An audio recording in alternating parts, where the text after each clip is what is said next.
Beleza, pessoal, vamos para mais uma videoaula e hoje o assunto vai ser análise combinatória com o professor JP. Vamos que vamos. Aqui nós vamos falar basicamente sobre estruturas de contagem. O meu objetivo aqui não vai ser exatamente aplicar fórmulas por cima de fórmulas. Vamos aqui para a raiz da análise combinatória, entender o processo. Aqui eu vou usar sempre tomada de decisão. Tudo não passa de tomada de decisão. Então, não espere uma aplicação direta de fórmulas, porque há questões que a fórmula em si não vai ajudar. O raciocínio deve ser maior do que a própria fórmula. Então, vamos com calma e vamos que vamos. O primeiro vai ser o princípios fundamentais. Princípios fundamentais, vamos lá. Como diferenciar a tomada de decisões em conjunto de outros? Aqui, pessoal, isso é muito importante. Tomada de decisão. Na análise combinatória, você vai ter que estar no problema. Você tem que vivenciar para poder resolver a questão. Eu falo que cada questão de análise combinatória é como se você estivesse dentro do problema e você vai ter que dar a solução. Então, vamos que vamos. Item I. Quando os elementos são iguais. Exemplo. Suponha que você tem 6 livros iguais de matemática e deseja escolher uma certa quantidade para doar a uma biblioteca. Então aqui nós vamos para uma situação que você tem 6 livros totalmente iguais e você vai ter que doar para uma biblioteca. Quantas possibilidades eu posso fazer isso? De quantas formas diferentes eu posso fazer isso? Primeiro, você pode fazer apenas uma única doação. Ou você pode fazer o quê? 2 doações. Ou continuando, 3 doações. Ou você pode chegar lá e entregar 4 livros lá na biblioteca. Ou 5, ou 6. Por quê? Os livros são iguais. Então não adianta você pegar e misturar. Não vou levar esse, eu vou trocar por esse. Mas eles são iguais. Então perceba uma coisa: o que vai diferenciar é a quantidade e não em si o livro, porque os livros são todos idênticos. Então aqui observe que os elementos são iguais. Então quando os elementos são iguais, o que diferencia de uma possibilidade para outra é a quantidade e não a troca em si do elemento. Isso é muito importante. Vamos agora para o item 2. Quando a ordem dos elementos interessa. Isso aqui é importante. Na questão em si, ela não vai dizer, olha, não pode trocar. Você na leitura que vai ter que identificar se a ordem é importante ou não. Há casos que a ordem não muda nada, que foi o caso anterior. Você poderia trocar um livro pelo outro e ia dar na mesma, porque os livros são idênticos. Mas há casos onde você troca a posição e dá um elemento diferente, ou seja, o conjunto da obra fica diferente. Sempre deve-se analisar se a ordem com que os elementos são escolhidos interfere ou não no resultado final. Então, isso aí você vai ver na leitura, se interfere ou não. Exemplo. Suponha uma lanchonete que dispõe de 5 tipos de frutas distintas. Deseja-se preparar uma salada de frutas contendo 3 dessas frutas. Pronto, eu li. Agora, eu vou saber o que tem que fazer. Primeiro, eu tenho o quê? 5 tipos de frutas distintas. Então, as frutas, eu tenho 5 diferentes. Aí, quer fazer o quê? Uma salada que contém 3 dessas frutas.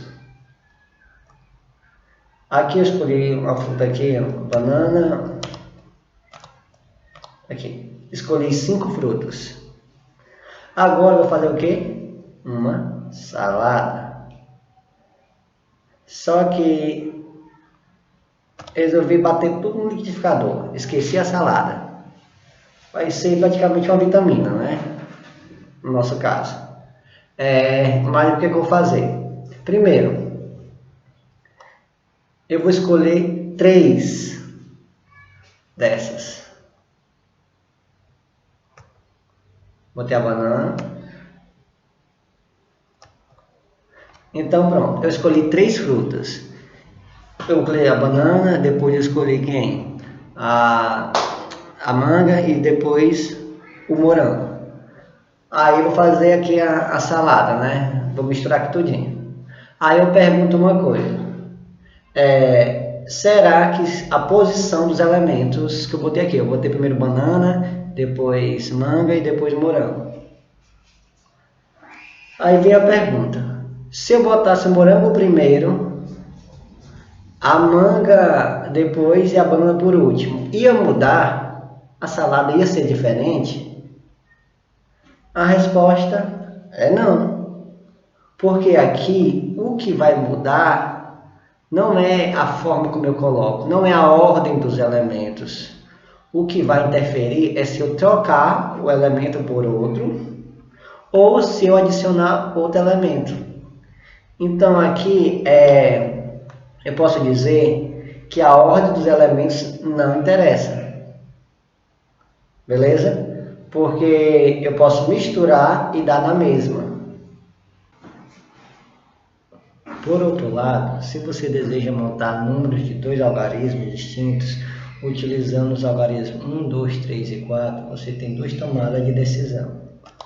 Então aqui, você vai ter a primeira tomada de decisão, escolher as unidades, e a outra tomada de decisão vai ser escolher as dezenas. Agora, a ordem vai depender da questão. Você vai ler e vai tentar ver qual é a prioridade, se é preencher logo as unidades ou as dezenas. Porque há casos que uma interfere diretamente na outra. Então aqui, pessoal, é o seguinte, nós só podemos utilizar aqui 1, 2, 3 e 4. Já falei que eu tenho 2 tomadas de decisão, que é preencher as unidades e as dezenas. Agora a ordem vai agora de acordo com o raciocínio. Primeiro, eu escolhi para a dezena 4, porque eu analisei e vi que tanto faz eu começar pelas unidades ou dezenas. Aqui não vai ter interferência. E escolhi 1 para as unidades. Se você notar, quando eu escolhi 1 para a unidade e 4 para a dezena, formou o valor 41, certo?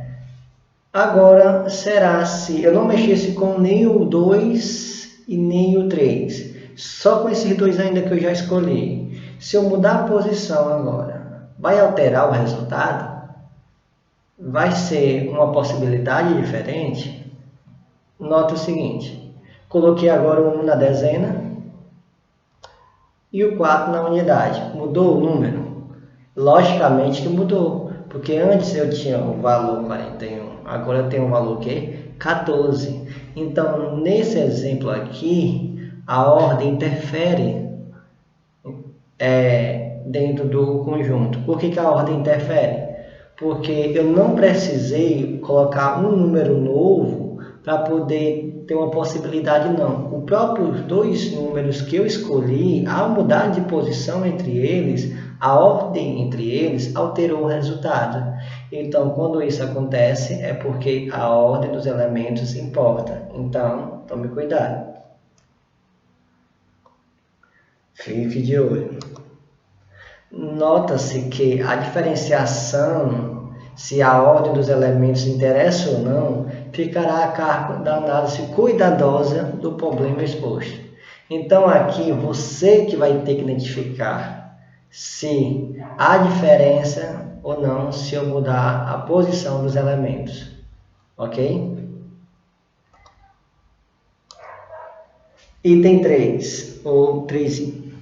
Quando não é informado se os elementos são distintos. Ao vivenciar o problema, será notório ao leitor a distinção dos elementos, já que esse será um elemento ativo na situação problema, como eu falei. Você vai ter que passar a análise combinatória tomando decisão. Então, se você toma decisão, então você vai ser um elemento totalmente ativo na análise combinatória. E é na leitura que você vai identificar se elementos são distintos ou não, se a posição entre eles interfere ou não. Então, você tem que analisar isso antes de sair preenchendo aleatoriamente. Item 1.2. Quando uma decisão deve ser tomada antes da outra? Aí vem a pergunta. Como eu falei, eu não posso chegar e fazer de forma aleatória. Há casos que uma decisão tomada de forma errada vai totalmente tirar você da resposta. Em um problema de contagem, é interessante começar analisando as decisões que possuem menos ou nenhuma influência nas decisões futuras. Então, observe bem aqui. Você vai procurar sempre resolver as prioridades. Como é que você vai saber? Na própria leitura você vai identificar o que é prioridade, o que tem que acontecer para você satisfazer a questão. Então, comece por ali. Não comece em uma que não tem nenhuma influência. Aquela ali não vai interferir em nada. Comece sempre na prioridade.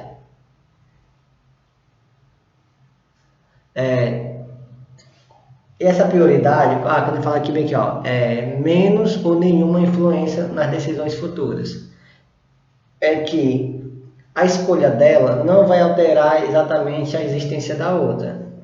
Por isso que ele fala sempre começar por elas, beleza?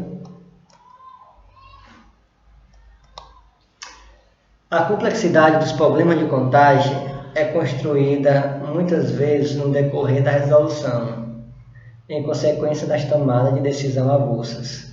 Isso aqui é importante. Uma questão fácil você pode transformar ela, ok? Uma questão bastante complexa. Devido ao quê? Tomada de decisão avulsa. O que é tomada de decisão avulsa? É quando você não analisa, apenas tenta logo se livrar da questão, preencher e colocar valores. A ordem como você toma a sua decisão pode alterar sim o resultado.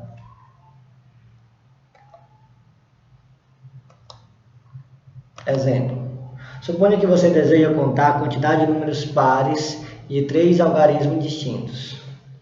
Olha só, de 3 algarismos distintos. Eu vou ter que tomar 3 decisões, que é preencher. Para tal feito, será necessário dividir problemas em 3 etapas, como eu falei. Por que 3 etapas? Porque vamos ter que tomar 3 decisões. Quais são elas? É um algarismo, é formar um número. Então, se são 3 posições, eu vou ter o quê? A casa das unidades, das dezenas, das centenas. Então, agora eu vou ter que olhar se importa ou não um preenchimento em relação ao outro. Bem, aqui falou uma coisa totalmente importante, que vai sim, você vai resolver essa questão com base aqui, ele quer formar números pares. Aí eu faço a pergunta, qualquer número é par? Claro que não. Então, existe já uma restrição. Que restrição é essa? Ser par. Se é ser par, então você vai dar uma... Quando é que o número é par? Aí você vai imaginar, o número é par é quando as unidades terminais 0, 2, 4, 6 e 8. Então essa unidade bem aí, ela é prioridade. Por quê? Porque ela que vai dizer se vai ser par ou não. Então o que acontece? Você vai ter que começar a preencher pelas unidades. Porque as unidades aí que vai indicar se o número é par ou não. Então ela vai ser a prioridade. As dezenas e as centenas vai ser uma consequência. Mas as unidades, ela é obrigatória ser preenchida logo para você ter a garantia da questão, que é ser par. Mas observe uma coisa. Se eu não ligar para as unidades, começar logo. Eu vou preencher logo pela ordem que aparece. Centena, dezena, depois a unidade. Vamos supor que eu escolho um número par para as centenas. Escolho um número par para as dezenas. O que vai acontecer? A minha unidade, que tem que ser número par, seria quem? 0, 2, 4, 6 e 8, eu não vou poder mais usar todos. Não posso ter mais 5 possibilidades. Por quê? Porque bem que ele fala, ó, algarismo distintos. Eu não posso repetir um algarismo que eu já coloquei. Então, se eu já coloquei já o 4 e o 6, então, das unidades, eu já descartei 2 valores. O 4 que é par e o 6 que é par também. Então, só restou quem? 0, 2 e 8. Então, para lá só me restaram 3 possibilidades. Por quê? Porque eu escolhi começar pelas centenas e pelas dezenas de forma aleatória. Olha só, isso aqui é uma possibilidade. Agora, se eu pegar e colocar 2 ímpares logo, na centena e na dezena, o que vai acontecer? Preste atenção nas unidades. Lá quando eu botei 4 e 6, aqui nas unidades eu poderia botar quantas opções? Só 3, que era 0, 2 e 8. Mas se eu tomar a decisão de não botar par no início, começar ímpar, só com ímpar, o que vai acontecer aqui? Aqui vai ter que colocar agora nas unidades, pode colocar o 0, pode colocar o 2, pode colocar o 4, pode colocar o 6 e o 8. Então agora já tenho 5 possibilidades. Então perceba, não é bom começar pelas centenas e pelas dezenas, porque dependendo por onde eu começo, quais valores eu coloco, vai interferir aonde? Nas unidades. Porque eu escolhi esse, aqui ficou 3. Eu escolhi esse, ficou 5. Então, dependendo do valor que eu coloque aqui, as unidades vai mudar, vai se alterar de forma drástica. Então, isso não é bom. Por isso que eu tenho que começar por onde? Pelas unidades. Tem que começar a preencher as unidades para depois preencher as centenas e as dezenas, porque neste caso as unidades são prioridade. Então fique de olho. Pequenas dificuldades adiadas costumam se transformar em imensas dificuldades. Então, é como diz aquela velha história, não se adia problema, o problema se resolve.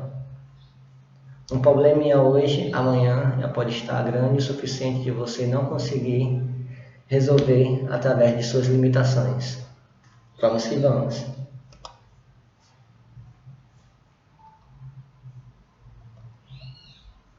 Ponto 3, método direto da contagem.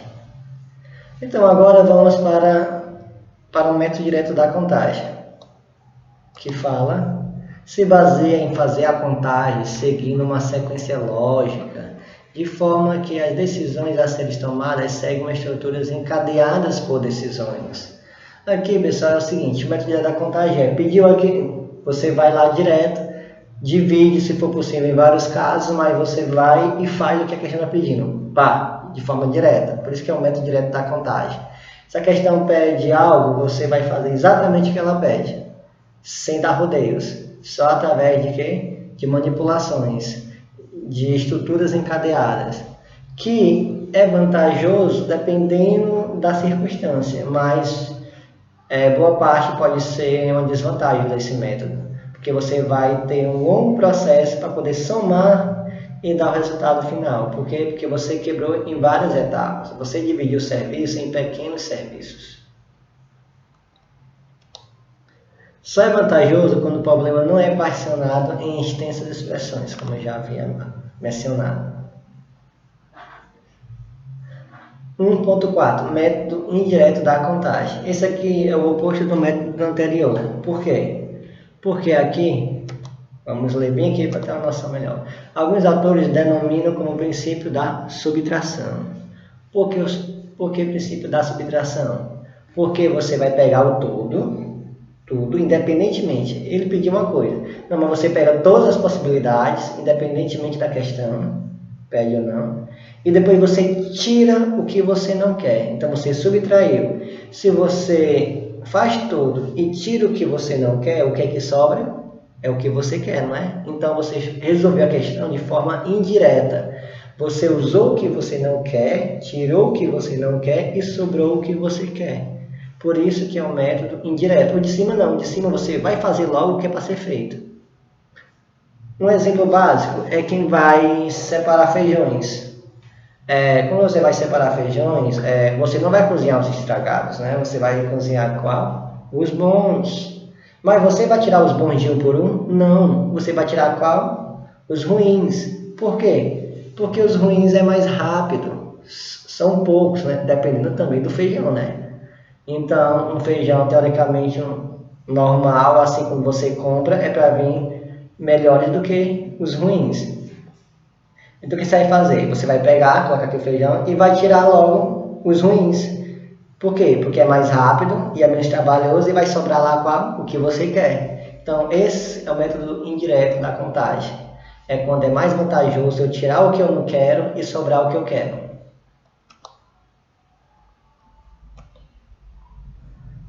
Exemplo. Digamos que deseja-se calcular a quantidade de palavras com 4 letras que contenha pelo menos uma consoante. Como assim? Eu tenho aqui várias palavras com 4 letras, mas eu não quero todas elas. Eu só quero a que tenha pelo menos uma consoante. Essa palavra aqui, pelo menos, ele é importante. O que significa pelo menos? É que pode ter uma, porque é pelo menos. Então pode ter 2 consoantes, pode ter 3 ou as 4 consoantes, não importa. Então só quero as palavras que tenham de 1 a 4 consoantes. Ah, então o que é que não pode? O que não pode é não ter consoante. Se não tem consoante, o que é que não tem? Uma palavra só de vogais. Então aqui, qual é o melhor, pessoal, na opinião de vocês? É calculado do modo direto ou do modo indireto? Pronto, deu tempo para vocês pensarem. Logicamente, aqui a melhor forma, dá para fazer das duas? Dá, só que uma vai ser mais trabalhosa. Qual? O método direto. Porque ele quer as palavras que têm pelo menos uma. Então aqui você teria que separar em 4 etapas, dividir o processo em 4 etapas. Quais seriam essas etapas? As palavras que têm apenas uma consoante, porque é pelo menos uma. Depois, olhar, depois guardar o valor. Olhar depois as que têm 2 consoantes, as que têm 3 e as que têm 4 consoantes. Então você teria que fazer 4 processos. E pelo método indireto, eu só teria que fazer só 2 processos. Quais seriam? Olhar todas as palavras e tirar só as que têm vogais. Pronto. Se eu tirar as que têm vogais, o que vão sobrar de palavras vai ser que tenha pelo menos uma consoante. Por quê? Porque eu já tirei as palavras todas que têm vogais. Então perceba que pelo método indireto, esse exemplo é bem mais rápido do que fazer em 4 etapas. Então deu para entender o que eu quero que vocês observem?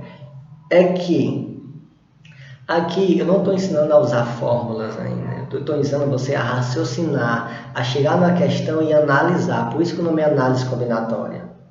Não é análise de fórmulas. 1.5 Princípios fundamentais da contagem. Primeiro é o princípio da soma, que fala o princípio da soma. Se uma decisão A pode ser tomada de X maneiras, a decisão B pode ser tomada de Y maneiras. E as decisões são independentes. Então, quer dizer, a A não depende da B.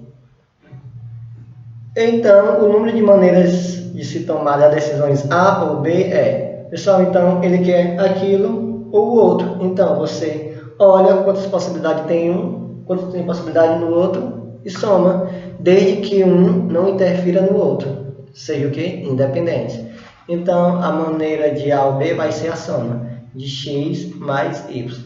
Até tem uma macete que fala, é quando se utiliza o ou aqui na matemática, uma coisa ou a outra, basta você usar o que? A soma. O ou significa soma. Exemplo 1. Suponha que desejamos encontrar o número de diferentes cursos oferecidos pela Universidade X. Então, olha só, o princípio da soma bem aqui. Eu quero saber quantos cursos a Universidade X oferece. O que eu posso fazer? Eu posso separar as universidades em departamentos. Por quê? Porque cada departamento cuida dos seus cursos específicos. Então, aqui eu posso usar o quê?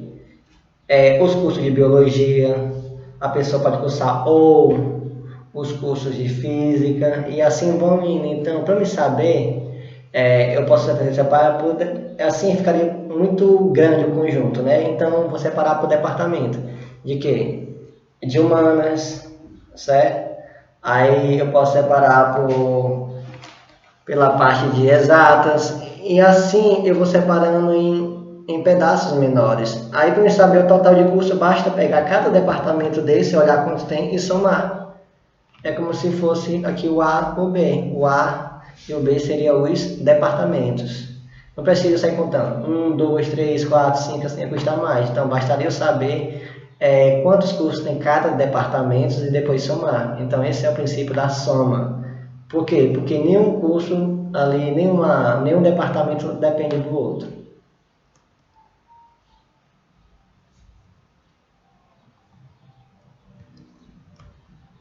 Agora vamos para mais um exemplo. Um estudante deseja cursar matemática ou biologia, mas não ambos. Olha só, então quer dizer que não quer, um não interfere no outro, ou um ou o outro, certo? Mas ele não quer ambos. Se há 4 cursos de matemática e 3 cursos de biologia, para que o aluno escolha, em seguida o estudante pode escolher um curso para estudar de quê? 4 possibilidades em matemática e 3 possibilidades em biologia. Então, no total, eu tenho o quê? 7 maneiras. Então, esse aluno, ó, aqui eu tinha 2 departamentos. Nesse caso aqui, eu tinha duas áreas. Uma parte de matemática, uma parte de biologia. Ele não queria cursar o 2. Aqui a palavra ou. Ele ia cursar matemática ou biologia. Então, o que se faz? Soma as possibilidades de matemática e a possibilidade de biologia. E vai dar as maneiras diferentes. Então, ele tem 7 opções. Na verdade, isso aqui a gente já faz já no dia a dia de forma o que bem natural. Mas o que você usou foi o princípio da soma. Você somou, já que biologia não depende de matemática. Princípio da multiplicação. O que fala o princípio da multiplicação? Se na primeira tarefa tem P modo de ser executada e não importando o resultado da primeira tarefa, uma segunda tarefa tem Q modos, então as duas tarefas realizadas simultaneamente têm P vezes Q. Esse aqui é o princípio da multiplicação. Olha só, é quando tem o quê? Tarefas a serem tomadas de forma simultânea. Então, a possibilidade de uma vezes a possibilidade da outra. Então, a primeira tarefa eu tenho de forma que ser executadas de P vezes, de P maneiras. E a segunda tarefa eu tenho de Q modos. Então, se as duas no final elas vão ser tomadas de forma simultânea, eu vou formar o que? Um conjunto com as duas. Então, nesse caso, elas vão ser multiplicadas. P vezes Q, porque é o princípio da multiplicação. Ok? Não são tarefas realizadas isoladas, e sim elas no final vão se encontrar, porque elas vão ser tomadas de forma simultâneas, uma após a outra. Exemplo 2. Com 5 homens e 4 mulheres, de quantos modos se podem formar um casal? Então, pessoal, aqui, um casal aqui, a questão considera um homem e uma mulher, ok? Então, ele quer ter quantos homens? 5 homens e 4 mulheres. Então, aqui, eu tenho um casal formado por um homem e uma mulher. A pergunta é, quantos modos se pode formar um casal? Primeiro, note que há 2 tarefas diferentes. Por quê, pessoal? Eu falei tudo é tomada de decisão. Então, imagine você chega e ali tem 2 espaços. Esses 2 espaços você vai ter que completar um com um homem e um com uma mulher para formar um casal. Imagine como se fosse um desfile de alguma coisa. Então, o que é? Você não vai pegar e vai jogar logo 2. Ufa, de uma vez não. Você vai ter tomada de decisão. Primeiro, você vai optar Você pode escolher um homem ou uma mulher logo, não importa. Então vamos supor que você tenha, eu quero começar com as mulheres, escolher logo uma mulher e depois vou escolher um homem para formar um casal. Então a sua primeira tomada de decisão é escolher a mulher.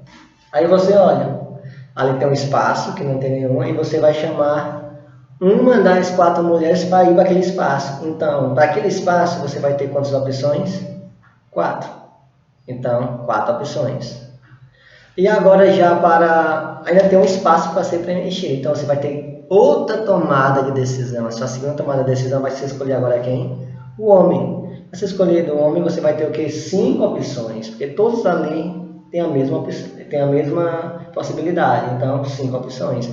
Então, a segunda tomada de decisão vai ser igual a 5. Não importa qual a ordem tomadas estas tarefas. O que ele quer dizer com isso? Não importa se você vai chamar primeiro o homem ou a mulher. No final, o resultado é o mesmo. Não é? Então, lembra da fruta? Aqui é a mesma coisa. Então, não importa quem você chama primeiro, se é o homem ou se é a mulher. No final, o casal é o mesmo. Então, o que foi que eu fiz? Aqui nesse caso aqui, ele selecionou primeiro um homem. Então, ele vai ter 5 maneiras de escolher um homem.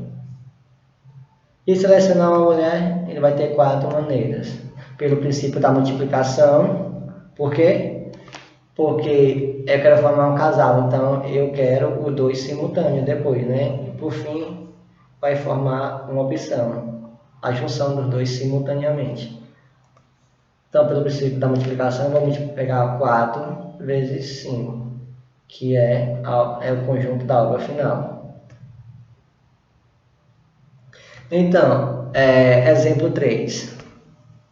Quantos números de 2 dígitos têm dígitos distintos e diferentes de 0? Então, ó, quantos números de 2 dígitos têm dígitos distintos e diferentes de 0? Aqui eu escolhi 1, 2, 3, 4, 5, 6, 7, 8, 9. Por quê? Ele não precisa dizer aqui nesse caso, quando ele não falou quais são os dígitos, ele perguntou quantos números de 2 dígitos. Então, eu posso usar o quê? Algarismo de 1 a 9. Por que eu não botei o 0? O 0 também é um algarismo. Mas falou aqui, ó, e diferente de 0. Então, esses algarismos, esses 2 dígitos, não pode ter quem? O 0. Então, minhas possibilidades se resumem do 1 ao 9. Tomada de decisão.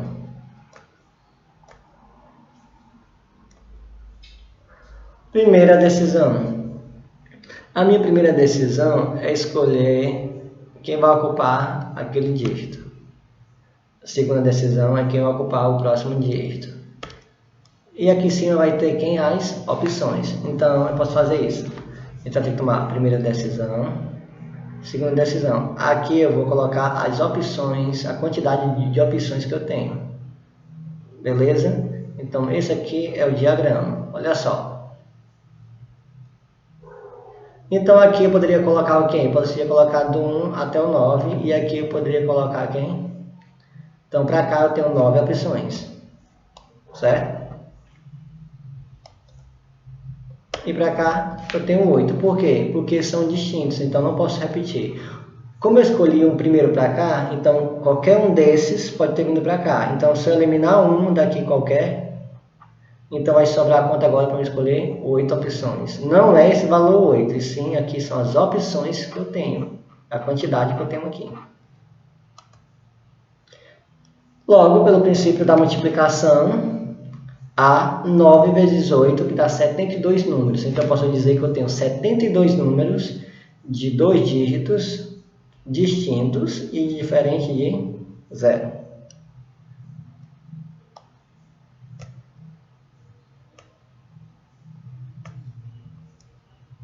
Solução 2. Uma outra forma de obter o resultado é analisando que há 90 números. Olha só. Aqui há 90 números. Por que 90 números? Se você olhar de 2 dígitos, Felipe, 10, 11, 12 até o 99. Se você contar, você tem 90 números inteiros. Mas você quer todos? Não quer todos. Há quantos números repetidos que você não quer que tenham vários repetidos? Ao 11, ao 22, ao 33, ao 99. Então, se eu contar aqui, eu tenho 9 números com algarismos repetidos também que eu não quero. Por quê? Porque na questão ele não quer que tenha números repetidos. Então, há 9 números. Outra coisa que ele não quer é que tenha zeros, né? 9 números que contenham zero, ó, 10, 20, até o 90. Então, esse ele não quer, esse ele não quer. Então, como é que eu faço? Então, eu vou pegar o todo, que é o quê? 90. E eu vou tirar o que eu não quero, que é números iguais. E aqui o que tem zero. Então, vai dar quanto? 72. Observe o seguinte, que esse aqui eu usei o método indireto. Por quê? Porque eu tirei o que ele não queria. E sobrou o quê? O que ele queria. Já na solução 1, eu usei o método direto.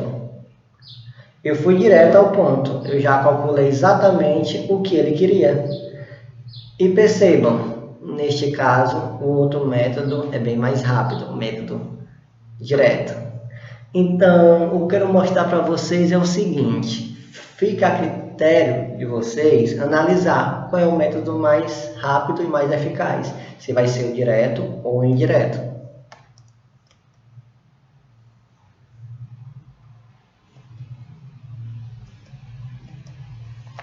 Algumas observações sobre o princípio da multiplicação.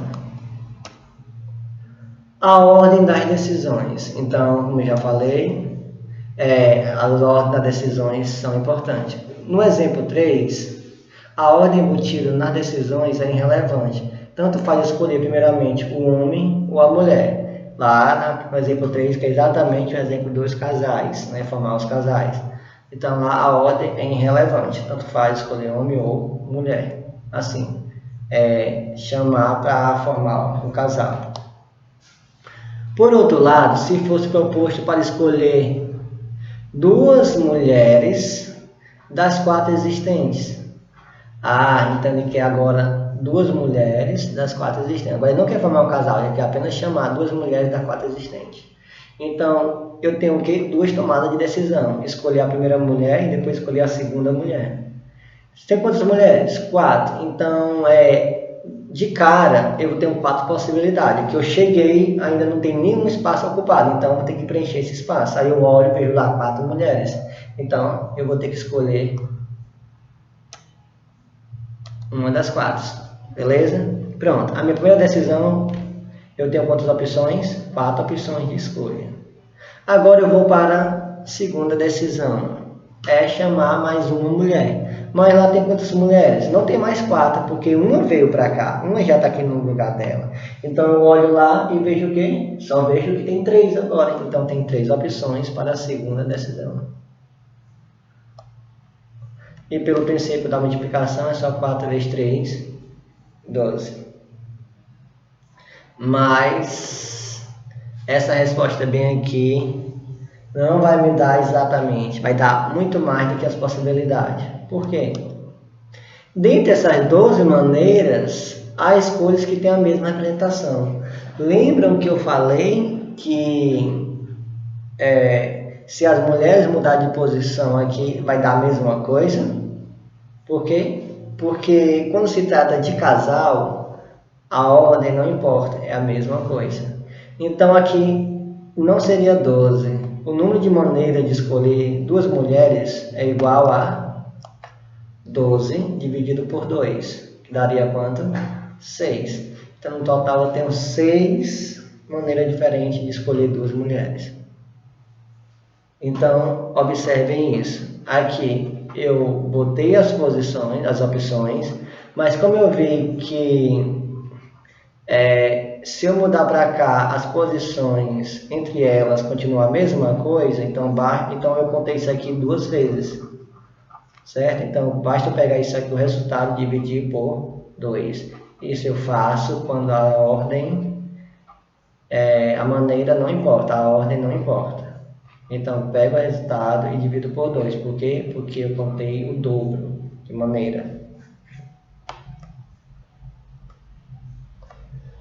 Item 2. Não tomar decisões em paralelo. Uma vez tomada a decisão em paralelo, ou seja, de forma isolada, a quantidade de maneiras resultantes pelo processo do princípio multiplicativo poderá ser maior que o valor procurado, como foi o caso anterior, né? Eu tomei, tipo assim, no começo eu fiz sem levar em consideração se aí havia mudança, se eu mudasse a posição dos elementos, e eu vi que depois que não importava. Então, nesse caso, eu achei uma resposta maior do que a realidade. Por isso que eu tive que voltar e dividir por 2.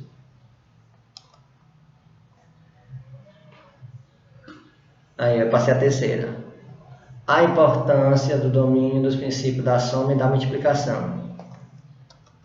Pessoal, o pleno domínio dos princípios fundamentais da contagem é essencial para o desenvolvimento das soluções de qualquer problema de contagem, desde a simples até a mais complexa. Aí você fala, tem as fórmulas, sim, mas aquelas fórmulas, elas surgiram a partir dos princípios fundamentais. Por que isso não se deve se apegar tanto àquelas fórmulas de arranjos, de combinações?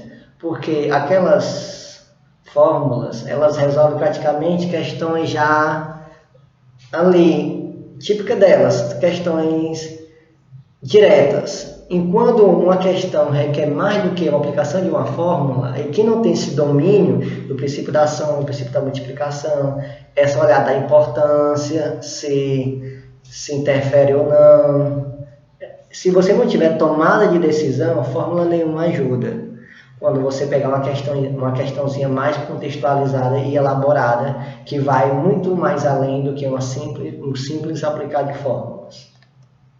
Então, com base nisso, eu finalizo aqui a primeira parte de análise combinatória. Até a próxima.